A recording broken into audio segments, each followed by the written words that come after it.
Early morning 2:33 మధ్యలోనే incident అనేది జరిగింది. 2 o'clock చాలా హెవీ రెయిన్ ఒకటి స్టార్ట్ అయింది. అందరికీ తెలుసు, చాలా పెద్ద గాలి దుమారంతో చాలా ఉరుములు మెరుపులతో కూడిన భారీ వర్షం అయితే వచ్చింది. ప్రాథమిక నివేదిక ప్రకారం ఆ వర్షం ఏదైతే వచ్చిందో వాటర్ అంతా కూడా ఆ లూజ్ సాయిల్ మూలన వాటర్ అంతా కూడా కొంచెం లోపల దిగి ఆ గోడ కూలింది అన్నది ఒక ప్రాథమిక సమాచారం ప్రకారం వచ్చిన నివేదిక. ఇంకా కూలంకషంగా మా వాళ్ళందరూ కూడా ఎంక్వైరీ చేస్తున్నారు. 300 రూపీస్ క్యూ లైన్ ఉంది. ఆ క్యూ లైన్ అక్కడ జస్ట్ కరువు ఉంటుంది అనమాట. అంతవరకు అంత హెవీ క్రౌడ్ కూడా లేరు. ఫస్ట్ కరువు మూలాన ఒక జస్ట్ కొంచెం క్రౌడ్ అక్కడ ఉన్నారు. అది మూవ్ అవుతూనే ఉన్నారు. ఎక్కడ కూడా మనకి ఆగిపోవడం కానీ అంటున్నది లేదు.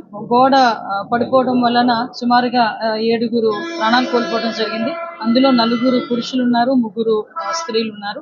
ఇంకా మిగతా రెస్క్యూ ఆపరేషన్స్ కూడా జరుగుతున్నాయి. సంఘటన జరిగినది అని తెలిసిన వెంటనే ఇమీడియట్ గా ఎన్డీఆర్ఎఫ్ బృందాలు, ఫైర్ డిపార్ట్మెంట్, పోలీస్ డిపార్ట్మెంట్, అదే విధంగా ఇక్కడ పనిచేస్తున్న వాలంటీర్స్ చిన్నపిల్లలైనా వాళ్ళకి చేతులెత్తి దండం పెట్టాలి. నిజంగా వాలంటీర్స్ అయితే ఇమీడియట్ గా కొంతమందిని బయటకు తీసుకొచ్చి అప్పటికప్పుడు హాస్పిటల్ కూడా తరలించారు. ఎన్డీఆర్ఎఫ్ టీం కూడా ఆన్ బోర్డ్ అయింది. ఎన్డీఆర్ఎఫ్ టీంలు 2, ఎస్డీఆర్ఎఫ్ టీంలు 2, fire department and police department అందరూ కలిసి రెస్క్యూ ఆపరేషన్స్ కూడా చేస్తున్నారు.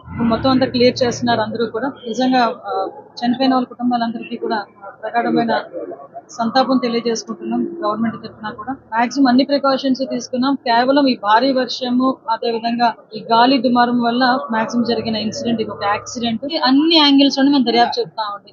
ఇది ఏ టైంలో కన్స్ట్రక్ట్ జరిగింది, ఏ స్కీమ్ లో కన్స్ట్రక్ట్ జరిగింది, ఎవరు కాంట్రాక్టర్, ఎవరు ఇంజనీర్, ఎవరు క్వాలిటీ కంట్రోల్ ఎవరు చేశారు, ఎవ్రీథింగ్ మేము ఇందులో ఎంక్వైరీ చేసుకుంటాం. ఎందుకంటే ఇక్కడ ప్రాణాలు కోల్పోయారు. గవర్నమెంట్ కూడా చాలా సీరియస్ గా ఉంది. అన్ని కోణాల్లో నుంచి కూడా మేము విచారణ జరుపుతాం. ఎవరైతే బాధ్యులు ఉన్నారో బాధ్యులు కఠినంగా శిక్షించే ప్రక్రియ గవర్నమెంట్. గోడ ఉంది, ఆ గోడ పిల్లర్ తో కట్టాడా, సిమెంట్ తో కట్టాడా, బ్రిక్ తో కట్టాడా అన్నది ఎవరు కూడా మేము చూసుకోవడానికి.